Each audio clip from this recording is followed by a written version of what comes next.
Welcome to the Science of Getting Rich for Women podcast, where we unlock the secrets to wealth and prosperity. I'm your host, Jessica Marie, a radical money coach. And I'm Amy Bell, master designer, brand consultant, and founder of White Lightning Communications. Together, we'll dive deep into the scientific principles of wealth outlined in the Science of Getting Rich, ensuring financial abundance with mathematical certainty. Join us for real, empowering conversations about money, wealth, and the mindset shifts needed for true prosperity. Whether you're ready to rise up or already on your journey to riches, tune in weekly for insights that will elevate your wealth consciousness. Hello, hello. Oh my gosh, I love it. I love it. Ladies, we have told you from the start, we are building this plane as we fly it. This podcast literally was born in like just mere days. And every week we're refining it and it's getting better and better. And today I'm so excited to share with you these beautiful video graphics that Amy Bell designed. And I hope you enjoyed that intro there. It really sets the vibe, doesn't it, Amy? Like there's something about it. And I must say, Jessica, you have the voice of an announcer. You should be on radio. Oh, well, I do love talking, and I love talking about this book. If you haven't noticed yet, I get all fired up when we start to have these conversations because the ideas and the words in this book are revolutionary. They're radical, and you need to know this. Ladies, you need to know the science of getting rich, and we're going to dive in to chapter 4 today. I know it's one of your favorite chapters, right, Amy? The first principle, that is it. Yes. The first principle in the science of getting rich. Shall we dive in? I think it's a good one. Yes, we should just go into it. Okay. So if you don't already have a copy of this book, I suggest you get it on Amazon. And if you're in a place where that is even a stretch for you, I want to remove all barriers and limitations from you getting your hands on the ideas, the concepts in this book. All you need to do is comment the word book on whatever platform you're watching this, and I'll be sure to give you a free downloadable e-version copy so that there's no reason why you can't learn these principles and make lasting changes in your life when it comes to money and wealth. So chapter 4 is one of Amy and I's favorite chapters. It is the first principle in the science of getting rich. The principles, the chapters leading up to this chapter have all been alluding to, this formless substance that permeates and penetrates the interspaces of the universe, the thinking and acting in the certain way. And today we're going to dive into the first principle in the science of getting rich. Amy, do you have a favorite quote that you would like to share? If not, I will. You go ahead, because the whole chapter is just filled with amazing stuff. And I find it really difficult to pin it down to just one. I do like the summary at the end of the chapter where it's sort of laying it out and they want you to sort of study it and commit it to memory. And so I spent a long time doing that. And so like that whole verse, but we'll get to that point.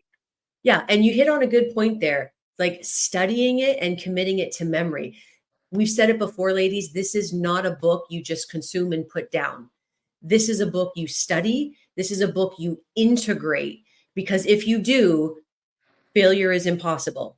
This is an exact science. So the way the chapter opens up is really powerful. And it's just a few lines, and I'll read them now. Thought is the only power which can produce tangible riches from the formless substance. The stuff from which all things are made is a substance which thinks. And a thought of a form in this substance produces the form. Now, there's a lot there, right? Like that's only one sentence, two sentences, but in those two sentences, there is so much. Like, honestly, radical concepts here, ladies.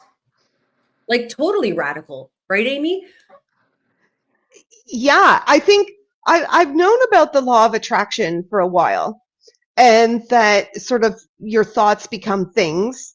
What is really interesting about this book, and this is sort of the originator of all of these people who talk about the law of attraction, and it's about the notion that you can actually think about something, take advantage of that energy, that form, the substance that's going through everything in between our cells, in between our in between the molecules of this table I'm sitting at, and you can actually access that energy and use it to your advantage, use it to create things, and or use it to ask the universe to conspire in your favor, really is what it's doing. You're sending out this little ding, this little message, and then it's like doing its dance around making it happen, because the universe wants to make things happen for you, and all you have to do is ask for it and then be open to receive it. Yeah, exactly. You said a lot there too, which can be broken down. But the whole idea is that we are powerful. We are the only species that has a mind and is able to, reason and perceive things differently. These are our higher faculties, as they're known. And so we are so powerful, we can literally create things with our minds by impressing our thoughts onto this formless substance, which is all around us. Now, not too long ago, before I was introduced to this book, I had never thought of the world that way. I had never thought to even experiment with the idea of, thinking something and then making it appear, making it a reality. And, the book says we live in a thought world, which is part of a thought universe. And everything in our world, in our reality, our existence, is actually a thought in form. Like, when we went to Dave Conway's there, the Ultimate Money Seminar, he talked about how something like a pen is literally a thought now in physical form. Like everything we have was once a thought and now it's in form. So understanding that we are so powerful that we can literally create things in our minds by impressing our thoughts on this formless substance, it should inspire you and empower you to start utilizing your mind in such a way to create the reality that you want to create. What do you want to create? What do you dream of? Let your imagination run wild, right? Well, the cool thing is, like, people get ideas all the time, and they sit in your conscious mind like, oh, wouldn't it be great if this happened, or wouldn't it be great if that happened? And it just sort of sits there as a fleeting thought, or kind of a wish, essentially. And then that thought has to move somewhere in order for it to become something, for it to appear as this mouse sitting on my desk. And the desire to create that object is what sets the fire to have it become into existence. So everybody has lots of wishes. Wouldn't it be great if I, won $1 million? Wouldn't it be great if I had dinner made for me tonight? But until it becomes a desire in your subconscious mind, it just sits up there as a wish. And that's the difference between, the thought becoming something and the thought staying as just a mere wish in your conscious mind. So a lot of times I get ideas all the time. And I act on a lot of ideas really quickly, but sometimes I get a little nervous, like thinking, ooh, that idea maybe is a little bit too much. Like, I don't know if I can actually put that in. But the universe doesn't think that. The universe is like, oh, she got a thought. Let's start making that work. And then my own limiting beliefs step in the way, and then the universe says, oh, well, she's not that into it, I'm just going to go give this idea to somebody else and they'll get it done quicker. And it'll keep hopping and hopping and hopping till someone actually produces that thing. Oh my gosh. The visual that you just impressed upon my mind of, this idea, this energy that wants to be expressed, right? It wants to seek performance through, and we're the vessels, right? We're the vessels through which these ideas come out and are expressed. And the visual that I just had in my mind is like, oh, like there's this thing that wants to be created, and it hops over to you, it goes into your mind and you get excited about it, but then maybe your paradigm, your limiting beliefs, kind of dismiss it, deny it, shut it down, but it still wants to be expressed. It still wants to be, right, realized in physical form. So, wow, that's so cool. And then, well, the thing is, I don't know what minute mile it was, but this is a story that's floated around a lot to prove this point, is that nobody ran, I think, what was it, the 5-minute mile? I don't know. Someone will correct me. 2-minute mile. 2-minute mile. So whatever the minute was, yeah, nobody was able to do it until the first person did it, until the first person had the idea, maybe I can do this faster. Maybe I can do it in 2 minutes or 5 minutes or whatever it was. And then all of a sudden that became the new bar to beat. Yeah. And anyone who's ever had an idea and then, a week, a year, 10 years later, it appears and you're like, damn, I had that idea like 10 years ago and look, here it is, right? So this is the kind of thing the universe once the initial idea, no matter who it originates from, has been brought into that formless substance, it's going to get done. Whether it's by you or whether it's by me or whether it's by someone else, it'll just keep hopping, like I said. So it's like you've had this brand new idea, but maybe you're like the 100th person in the line to actually get it and then act on it. Like this book here has been out for what, 114 years? Yeah. And until you made it happen, until the universe called it into your vortex, and then this happened, 120 years has gone by without anyone actually writing this book towards a woman's mind to make her feel that she's a part of the topic of the conversation. Yeah, and it's so fascinating to me how that creation came to me. Like it literally hopped. Yeah, it did hop. It hopped. And I'm sure like there are other books out there, written for women. But in particular, like any idea, I had the idea to do custom magazines for people 6 years ago, but never. Really? Yes. Well, that's not a new idea. Pardon? But you acted. So I didn't know that, Amy. I thought that was a new idea. So tell me about that. No, I had this idea to do it a few years ago when I started my magazine, and I had been sort of dropping it to a few people along the way, and they all loved the idea, but it was my paradigm that said, I don't know if people will pay to have a custom magazine. Maybe it's not such a great idea. It wasn't until last year when a friend of mine came to me and said, I want to make a magazine for my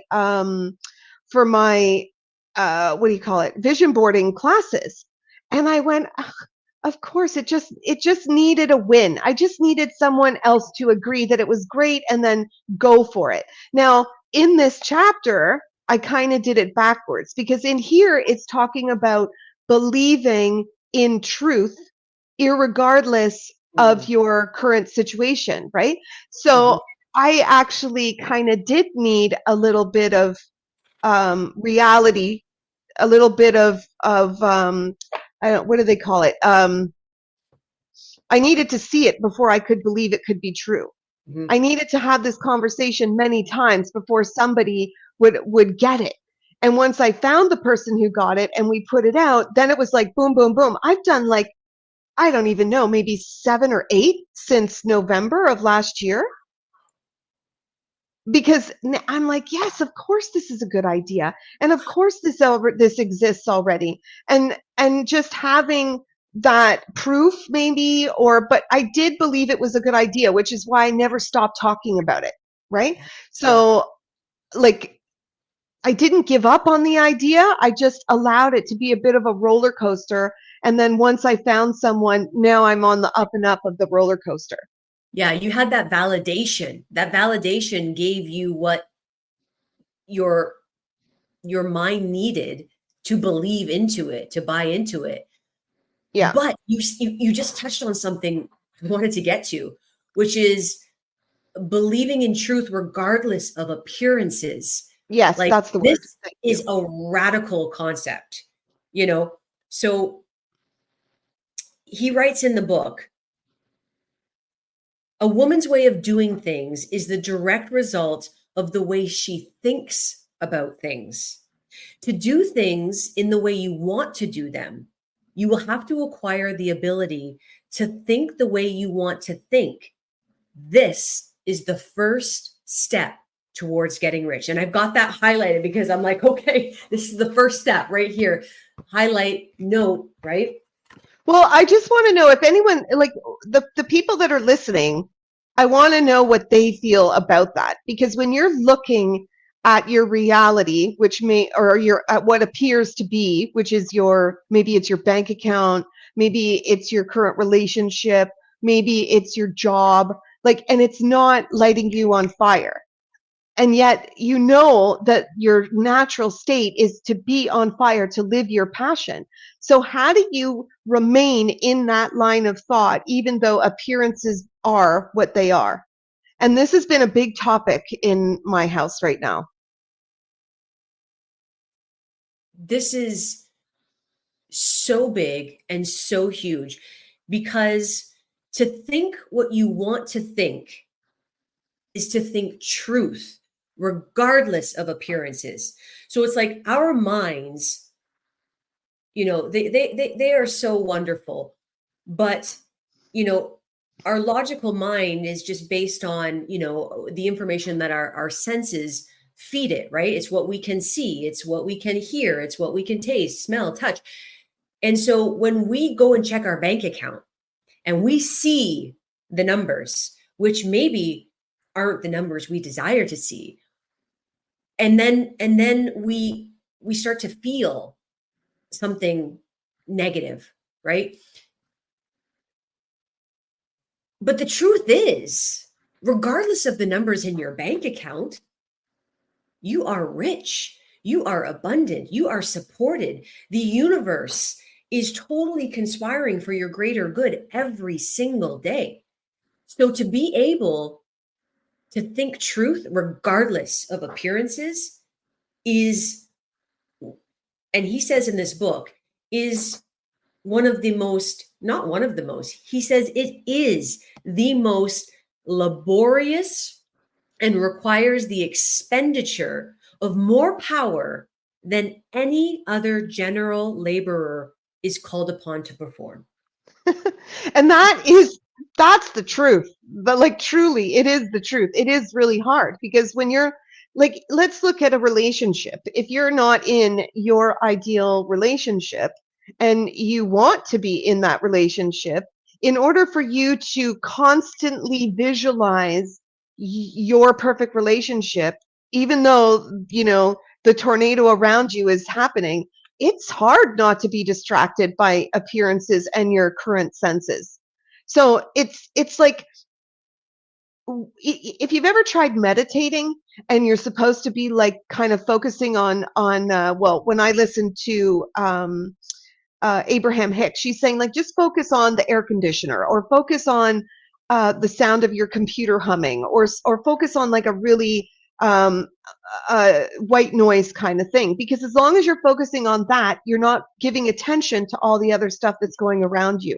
But even when you're trying to focus on that one white noise, your brain is going ba-ding, ba-ding, ba-ding, ba-ding, unless you're like a super awesome meditator, which I'm not the best meditator, because my brain goes off in all kinds of directions. And then I notice my brain's just gone off on a direction. I got to pull it back in and kind of just go into that non-state.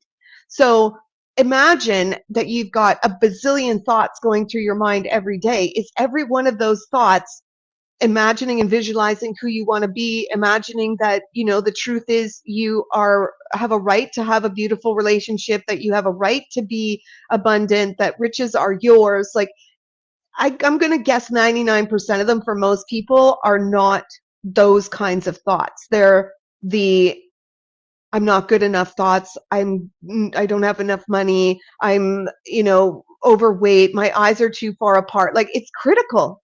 Every thought we have is kind of critical. So to actually bring it back in to going, okay, nope, my eyes are perfect the way they are. My ass is beautiful. My thighs are perfect. My bank account is amazing. Like, to wrangle the cats that run around in your brain is really, really hard. And as he says, it's the hardest, most laborious thing you're ever going to have to do. But when you do, the person who masters that skill has the mastermind. That's right. And that beautifully ties in with a comment that we have. If you want to grant StreamYard permission to use your name, we can see who you are. If not, you can remain anonymous. But the comment says, I am a believer in the universe for years and the secret, and have tried practicing this for years. Yet I think I have a block of my conscious saying it's not attainable to have a flow of money coming in. How do you fix that? Well, what you focus on and the meaning you give it creates your reality. Okay. So you are telling yourself that you have a block.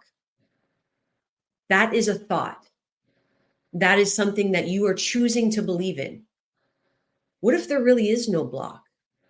And you're just telling yourself a story that there is a block. And so you're buying into that story, and that's becoming your reality. There really is no block. The reason why it's not working is right there in her sentence, like in her comment, right? Yeah. So, and the other thing is, I like to say I've done things for many years, but really, have I? And so have I devoted 20 minutes every single day since I started watching The Secret, every single day and throughout the day? Have I done that? Because if I know that when I focus on my thoughts and I direct them back to reality and truth, shit happens. It's happening, in the last 2 days. I wrote out my goal. I listened to my loop. I did my thing for 1 hour, and I opened my email and there's a job saying, let's do it, So if you in fact are putting your attention on these things that it talks about in this book, you cannot fail. So I would ask the question, am I really doing everything it's saying all the time? Or am I doing it for a little bit and then getting discouraged because it's not working, and then going back to it a little while later, or a couple weeks or a month or a year later? It's the consistency of it that I have noticed is the key. And once you get out of alignment with your true self, with truth in general, it starts to bring you that truth, which is this: I may have a block in my conscious mind saying that I'm not able to have this, that I'm blocking my flow. What if like Jessica said, I am in flow with the universe. It is conspiring to bring me what I want. And just repeat that over and over and over. And I have an app on my phone called Voice Loop. And if you use that app and you just, even with what you just said here to our commenter, flip it to the opposite and put that in your loop and listen to it while you're getting ready in the morning, listen to it while you're driving in the car. Like, I press play and listen to it all night long sometimes. Yeah, because repetition helps it to sink into your subconscious mind, which is where it needs to go in order for it to become a real desire where, it has power. Another comment has written in, a Facebook user has written in and says, I have written out my thoughts to become things, put a paper check in the amount of money I would like to flow to me on my ceiling before I went to bed, LOL. Written out pages of positive thoughts. Yes, like all of these things are really powerful law of attraction tools, right? Affirmations, visualizations. And also, the first principle in the science of getting rich is understanding that your thoughts create tangible forms, and being able to see truth regardless of appearances is how you become a master mind. So think about this. You're opening up your bank account. I know some people, they don't even want to, they just avoid it altogether. They don't want to look at it because the fear of what they will see, that's something else that needs to be overcome. But you open your bank account, you see red. Okay. You're like, you see red. You're not even in the black anymore. You're in your overdraft. And there's a story that you tell yourself, right? There's a thought. There's a story you tell yourself about how that's awful. It's a judgment, right? This is bad. I'm not good with money. And so you begin to repeat this story, this money code, this belief about what's true, when in fact, the truth is you are abundant. You are among the privileged. If you have overdraft, my gosh, you are among the privileged. You are someone who has resources and streams of credit available to you to use to support you in the unfoldment of your greatest and highest good. Now, that's a choice that you make. To see truth regardless of appearances is a conscious decision you make.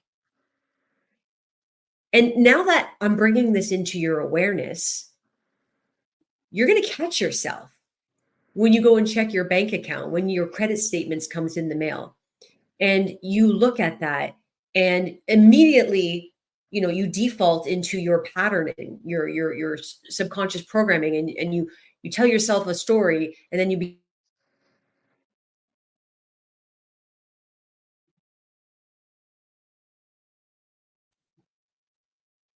can you see me?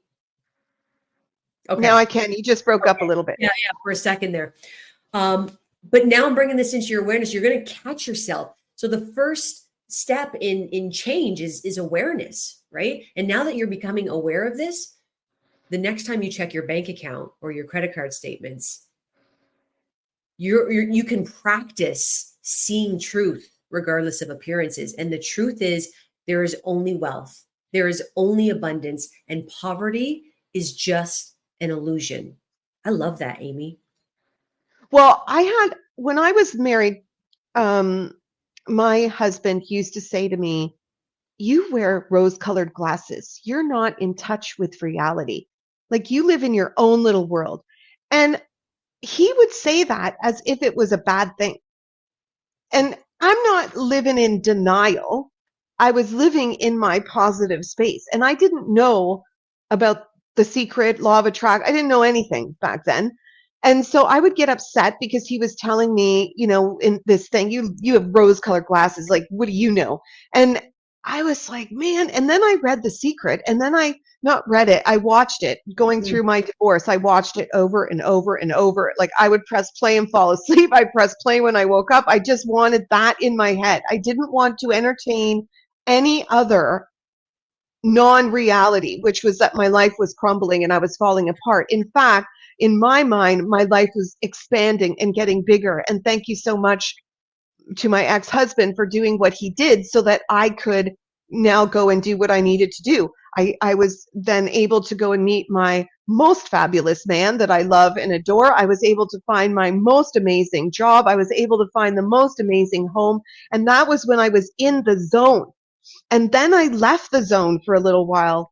And I think that's what this woman's talking about. Like, I had the check on my ceiling and I, write out all these positive affirmations. But if there was a slip ever where you decided, I don't even remember that check is on the ceiling anymore, it's there, but it's become a part of my environment now, and I don't pay attention and I don't get that same feeling when I look at it.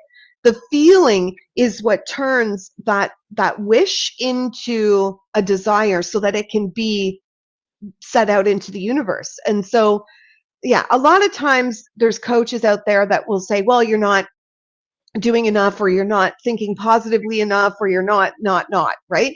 But if you can honestly say to yourself that you have looked at that check every night and felt the energy and the beauty of it coming into your existence, and when you're writing out those affirmations, that you are feeling the feels that go along with them as if it's already happened, and if you are visualizing this version of you that exists already, and you're just raising your vibration to meet her, then, and you're doing that every single day and it's still not working, well, then it's not working. But if you, I don't think that could ever be possible to happen. If Well, you he did says all, failure is impossible, right? it's impossible. So- So that's when you got to kind of look at yourself and go, okay, am I doing this? Am I really, really doing it? Am I feeling it? Am I sensing it? Am I believing it? Am I looking at myself as this being of worthiness and birthright and all of that? And the thing is, this is just the first principle in the science of getting rich. So Yeah, there are exactly. other things that are required in this mathematical equation of becoming rich, which we will be getting into in future episodes. Ladies, we've got so much content to cover here over the weeks to come, and we're just touching on each chapter as we go. But I wanted to elaborate one thing on this idea of seeing truth regardless of appearances. Okay, like if you get nothing from this episode today, it is to see truth regardless of appearances.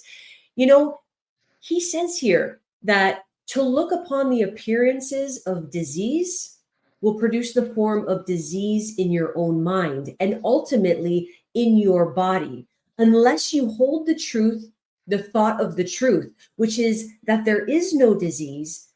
It is only an appearance, and the truth is health. And the same thing is with poverty. To look upon the appearances of poverty will produce corresponding forms of poverty in your own mind, unless you hold the truth that there is no poverty. There is only abundance. This is radical. This is massive. This is everything. There was a study at a university where they were looking at health, and this gentleman was super duper healthy, and they wanted to bring him in to the university to study him and why he's so dang healthy. And in bringing him into that environment where he was now sort of the pinnacle of health, and they were constantly talking about disease, that man got disease. He actually shifted from his natural state of healthiness because he was in the environment where all they were talking about was disease. Why are you so healthy? And why has everyone else got all of these illnesses and diseases and bad health? And so eventually all of that sunk in, even though, he was not maybe consciously thinking, I'm going to get a disease by being in this participating in this study, but the conversation in his vortex was now not one of health, it was one of disease. And so he then followed that because it went into his subconscious. So yeah, you have to start looking at things and watching who you're hanging out with, watching the conversations that are going on around you. I suggest don't ever watch the news again, but hey, that's just me. Live in a bubble, a conscious bubble that says, I'm going to make sure my world is only bringing me positive. I'm going to hook up with people that are sharing those values. Like it says, don't go to churches Don't read anything that is contrary to this conversation. Yeah, it says not to go to churches that teach a contrary idea. Yeah, okay, you're right. We should Because in the book he does reference Jesus Christ a lot, and it leads me to believe that he did have some maybe affiliation. He couldn't have known the scriptures that he shares in the book with otherwise. But yes, we're not saying don't go to church. we're not saying don't go to yeah. Oh, that's what I was going to say. Yes, the mind is so powerful. You're talking about illness in we create things in our mind and then manifest them in our bodies. Dr. Joe Dispenza, he is incredible when it comes to literally helping people cure diseases and ailments, with the power of the mind. And it just reminds me of my mother, quite frankly, and not in a good way. But when you are focused on your pain, when you are focused on your ailments, it produces, more corresponding images in your mind, which then affects the way you feel, and it affects your behavior, which affects your results. So it's like this ongoing loop. You can either use it for your benefit and for your greatest and highest good, or you can use it, to your detriment. If you focus on the wrong that's in the world, the injustices of the world, you will have more of that in your world. That is guaranteed. Yeah, sorry. The weird thing is sometimes you don't even know that you're in the conversation where someone is implanting stuff into your subconscious mind. Like as children, we are told lots of things, and we all know what we're talking about here. Money's the root of all evil, yada yada. But like that's where the strength of will comes in, which is another part of this, to eliminate and push out that and replace those conversations with positive conversations in your subconscious mind. So you may not, like, once you learn this stuff, you're like now very heightened to the fact that there are negative conversations going on all the time. And so for the first little while, until you start to rearrange your world into one that has positive coming in all the time, you'll be like, oh my God, like I didn't realize that those friends are constantly like bitching and negative and talking bad about their spouses and complaining about the world and talking about, politics and all these kinds of things that they have no ability to change. It's just crap conversation. So why not? Yeah. I was just thinking, like, there's no judgment, about, other people who complain or blame, no judgment to them, but there is a standard. There is a frequency standard that we need to embody and uphold if we want to create incredible experiences in life. And part of that is riches, right? So it's a standard. So, as you go about your days, your weeks, pay attention to the quality of the conversations that you're having. Pay attention to the quality of the programming you are watching, you are engaging with. Like this conversation that we're having right now, not everyone's going to be attracted to it. Not everyone's going to be into it because there's no resonance there. But if you are attracted to this conversation and you are feeling a magnetism towards it, it is because there is a match. There is something within you that is like waking up to this and is excited by this. So, at the end of every chapter, there is a section called contemplation and expansion. And this kind of really sums up the chapter and condenses it into some really powerful statements. And then also invites you into, contemplate your own life, and in this chapter, I'm inviting you to contemplate what you want to see in the world, what you want to see in your life. What level of wealth do you desire to experience? Your health, the quality of life, the relationships in your life. If they are not of the standard that you desire to experience, you have the power to change that. It is you. It is all within you.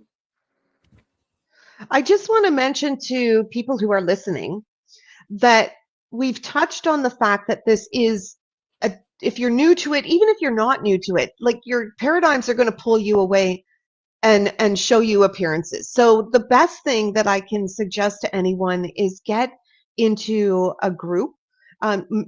Jessica has started something called Money Mind, and she's using this book and her 4 core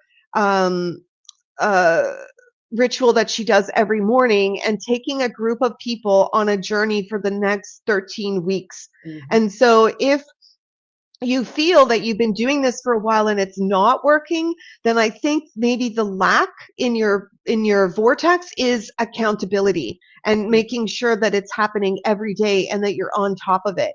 So we just started this Money Mind group last week. So you're still accepting people, are you, Jessica? You know what?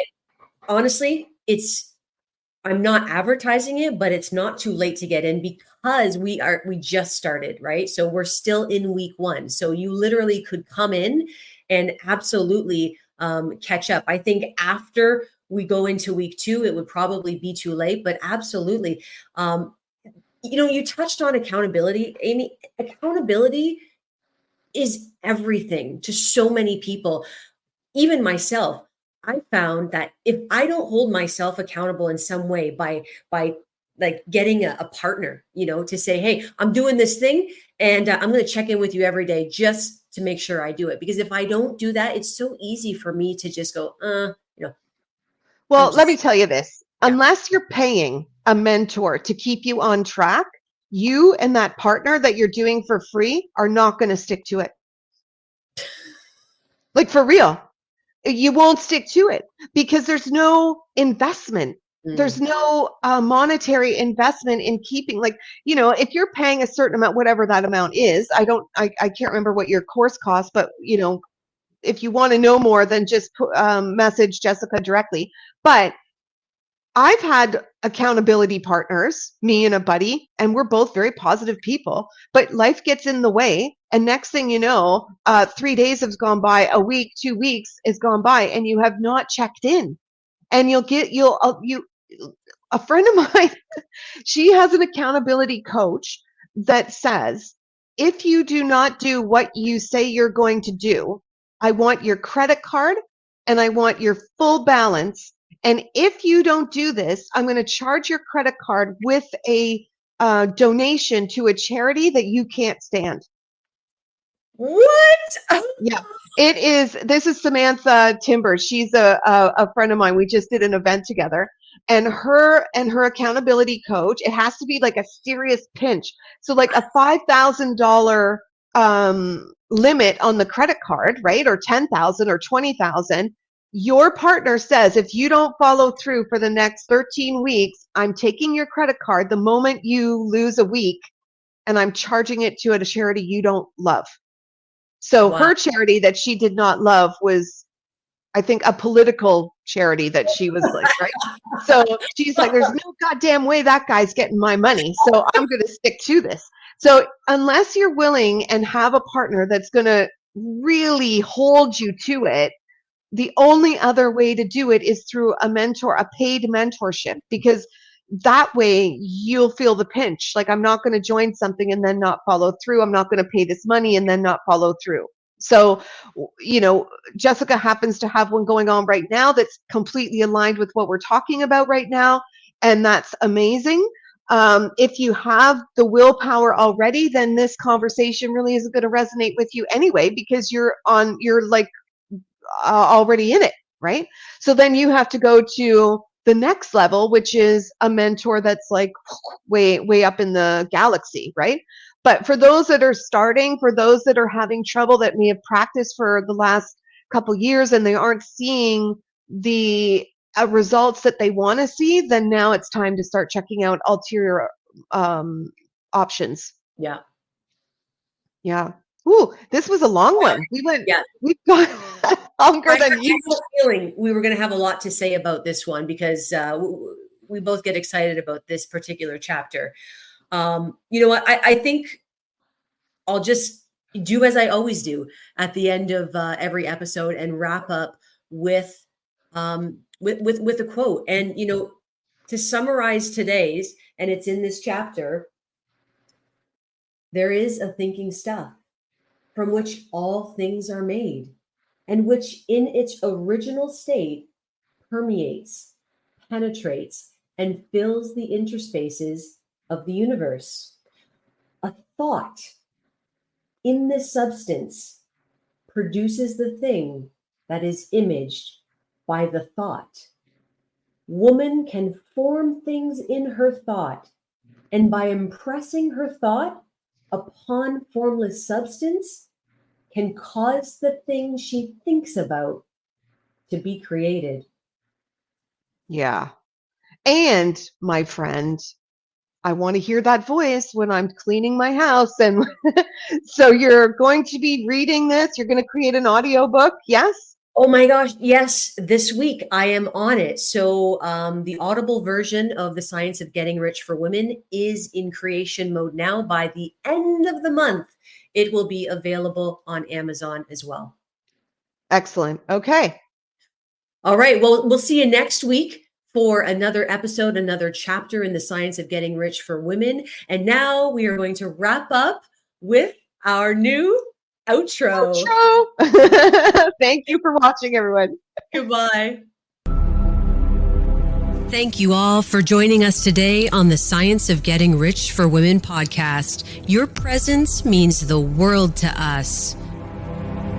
Before you go, we have a special request. If you found today's episode enlightening, please take a moment to leave us a review on your favorite podcast platform. Your feedback helps us reach more incredible listeners like yourself. And don't forget to share this episode with your friends and family who are ready to rise to new levels of prosperity. Before we sign off, remember to connect with us on Facebook and get yourself a copy of The Science of Getting Rich for Women on Amazon. As we close out today's episode, remember how powerful you are. Hold strong with faith and purpose that you do get what you want, and watch as the universe conspires to fulfill your dreams.